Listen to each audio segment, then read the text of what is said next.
युवाओं में देखने को मिलता है, इतना टैलेंट पहले कभी नहीं था। और मैं ये सिर्फ आपका दिल रखने के लिए नहीं कह रहा, मैं दिल से इस बात को फील करता हूँ। आज के इस दौर में 98 to 100% मार्क्स कई स्टूडेंट आराम से ले आते हैं, और अगर कोई 98% और 100% मार्क्स ला रहा है तो किसी को कोई हैरानी नहीं होती। और हमारे दौर में सब सब्जेक्ट के मिलाकर भी कई बच्चों के 100 पूरे नहीं हो रहे थे। तो ये बात तो बिल्कुल तय है कि आज की पीढ़ी में टैलेंट की कोई कमी नहीं है। लेकिन कहानी में ट्विस्ट कब आता है जानते हैं? जब बच्चे 14 से 20 साल की उम्र में होते हैं। अब इनके हार्मोन्स जम करने लगते हैं, और इसका सबसे गंभीर असर ये होता है कि ये हार्मोन्स बच्चों को पेरेंट्स से दूर कर देते हैं, क्योंकि इस उम्र में बच्चों को चाहिए आजादी, और माँ बाप वो आजादी देते नहीं, क्योंकि वो जानते हैं इस तरह की आजादी के लिए ये उम्र सही नहीं है। तो पेरेंट्स रोकते हैं, समझाते हैं, उनको पता है ये उम्र फिसलने वाली है, यही वो उम्र है जिसमें फ्यूचर बन भी सकता है और बर्बाद भी हो सकता है। अब यहां बच्चों को लगता है कि यही दो लोग मेरे दुश्मन हैं। यहां बच्चे अब माँ बाप से झूठ बोलना शुरू कर देते हैं, चीजें छुपाना शुरू कर देते हैं।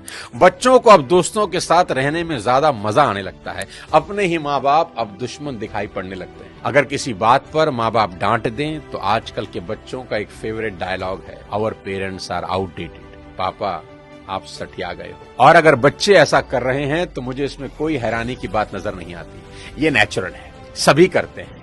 25-30 साल पहले हम भी यही करते थे, और आज के कोई 25-30 साल के बाद इनके बच्चे भी ठीक इसी इंटेंसिटी से ऐसा ही करेंगे। ये साइकिल चलता रहेगा। अरे आपको दिक्कत क्या है हमसे? कम से कम हम कोशिश तो कर रहे हैं ना।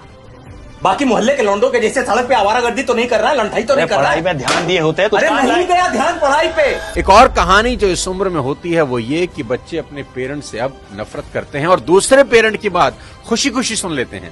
यहाँ अपना ही एग्जाम्पल देता हूँ। आज बहुत लोग मेरी बात सुनते हैं और मानते हैं, दूर दूर से कंसल्टेशन लेने आते हैं, पर मेरी अपनी बेटी को समझाने में मेरे पसीने निकल जाते हैं। कपिल शर्मा के शो में आमिर खान का भी यही प्रॉब्लम है, जो उन्होंने बताया कि सभी स्टार्स के बच्चे अपने करियर की सलाह मुझसे लेने आते हैं, पर मेरे अपने बच्चे मेरी बात नहीं सुनते। बच्चे बात सुने या ना सुने ये मेरी प्रॉब्लम नहीं है, मेरी चिंता कुछ और है, वो बताता हूं आपको। अभी कुछ दिन पहले मैं एज अ चीफ गेस्ट अपनी बेटी के स्कूल में गया, जहां उनकी प्रिंसिपल ने मुझे इनवाइट किया। उनका कोई एनुअल डे प्रोग्राम था। मैंने वहां भी यही कहा कि मेरी चिंता बच्चों की परसेंटेज को लेकर कुछ ज्यादा नहीं है, क्योंकि पिछले 20 साल में कोई 200 से ज्यादा कॉर्पोरेट्स को मैं ट्रेन कर चुका हूं, और मैं जानता हूं कि स्कूल और कॉलेज में पढ़ाई जाने वाली 90% बातें जिंदगी में कहीं काम नहीं आती, और 90% बातें जो जिंदगी में काम आती हैं वो स्कूल और कॉलेज में पढ़ाई ही नहीं जाती। मुझे तो याद ही नहीं कि कब sine theta upon cos theta is equal to tan theta मैंने अपनी जिंदगी में कहीं इंप्लीमेंट किया। एज अ पेरेंट आज मेरी सबसे बड़ी चिंता यही है कि बच्चे किसी गलत संगत में पढ़कर कोई गलत रास्ता ना ले लें, क्योंकि कुछ रास्ते ऐसे हैं जिसमें वापसी करीब करीब नामुमकिन है, जैसे नशे का रास्ता, जहां एक बार इंसान चला जाए तो फिर वापस नहीं लौटता। नशे पर एक पूरा वीडियो मैंने बनाया है, एक बार जरूर देखना। कोई ऐसा कदम ना उठाएं जिसका पछतावा उन्हें सारी उम्र हो। एक शेर है कि एक गलत कदम उठा था राहे शौक में, एक गलत कदम उठा था राहे शौक में, और मंजिल तमाम उम्र मुझे ढूंढती रही। कि आदमी एक गलती करता है और फिर रास्ता कभी मिलता नहीं। और मेरी तो सभी स्कूल टीचर से बस इतनी ही उम्मीद है और गुजारिश है कि वो बच्चों को एक अच्छा इंसान बना दें, क्योंकि टीचर आज जो पढ़ाने वाले हैं उससे ज्यादा ज्ञान तो गूगल पर एक क्लिक में अवेलेबल है। आज टीचर की रिस्पॉन्सिबिलिटी पहले से कहीं ज्यादा है। वो अपने स्टूडेंट्स को मॉरल वैल्यू सिखा दें, बस देश के लिए कुछ करने का जज्बा उनमें भर दें तो सोने पर सुहागा हो जाए। और अगर माँ बाप के प्रति ग्रेटिट्यूड की भावना उनके अंदर आ जाए तो वो कुछ ना कुछ जिंदगी में कर ही लेंगे। टीचर इंश्योर करें कि बच्चे कुछ भी छुपाएं नहीं, और अपनी सभी छोटी बड़ी बातें अपने टीचर से या पेरेंट से डिस्कस जरूर करें। उन्हें समझाएं कि अगर कोई भी प्रॉब्लम है तो उसका हल जरूर है। आज की बेहद होनहार जनरेशन से इतनी ही रिक्वेस्ट करना चाहता हूं कि पिता की इज्जत राम की तरह करना, कि पिता के वचन पूरे करने को जीवन के 14 बरस कठोर वनवास में गुजार दिए उस व्यक्ति ने, और वो भी खुशी खुशी। आपके माँ बाप को आपसे कुछ नहीं चाहिए, वो तो अपने जाने के बाद अपनी सारी प्रॉपर्टी संपत्ति आपको ही देकर जाने वाले हैं। देश के हर युवा से कहना चाहता हूं कि आज से 3 चीजें रोज करना शुरू कर दें अगर अब भी नहीं कर रहे। सबसे पहले रोज कम से कम 30 मिनट अपने पेरेंट्स के साथ जरूर गुजारें। इधर उधर की कैसी भी बातें करें, खुद हंसें, उन्हें हंसाएं, कोई जोक सुनाएं, उनसे उनकी कोई पुरानी यादें ताजा करवाएं, उनके स्कूल कॉलेज की बातें करें, कुछ किस्से पूछें उनसे, कैसी भी बात करें पर बात करें। देखना वो अपने स्कूल कॉलेज के किस्से बताएंगे ना, जब उनकी आंखों में चमक आनी शुरू हो जाएगी। क्योंकि दोस्त, जैसे जैसे आप बड़े हो रहे हैं ना, आपके माँ बाप बूढ़े हो रहे हैं और ये समय फिर नहीं आएगा।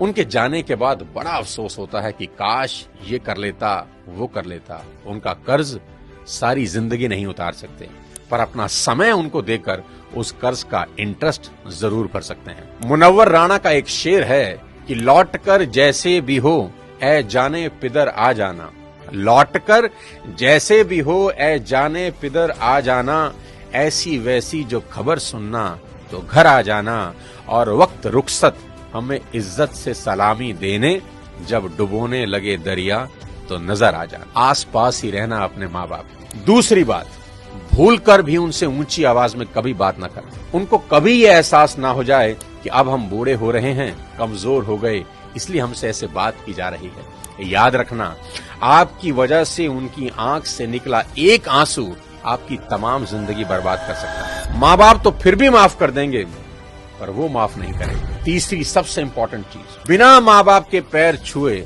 घर से मत निकलना। अपने दिन की शुरुआत उनका आशीर्वाद लेकर ही करना। मैं आपको ये अपने पर्सनल एक्सपीरियंस से बता रहा हूं कि ये एक ऐसा सुरक्षा कवच है जो आपको बड़ी से बड़ी मुसीबत से बचा देगा। दिल से दिए उनके आशीर्वाद को भगवान भी नहीं टाल सकते। बस ये 3 चीजों पर अमल करना शुरू कर देना मेरा दोस्त। मेरा दावा है देवता भी आपको आगे बढ़ने से नहीं रोक पाएंगे। मैं चाहता हूं कि आप इस वीडियो को पूरे देश के नौजवानों को भेज दें, हर माँ बाप को भेज दें। हर माँ बाप अपने बच्चों के साथ बैठकर ये वीडियो जरूर देखें। बच्चे अपने माँ बाप के साथ बैठकर इस वीडियो को देखें। बहुत सी चीजें हम रोज शेयर करते हैं व्हाट्सएप पे, यूट्यूब पे, यहां वहां से, पर आपसे रिक्वेस्ट है कि इस वीडियो को पूरे देश में शेयर कर दें और मिलकर भारत को एक बेहतर भारत बनाएं। अगले किसी और वीडियो के साथ फिर आपसे मुलाकात करूंगा। तब तक अपने स्वास्थ्य का ध्यान रखिए। Thank you so much. जय हिंद।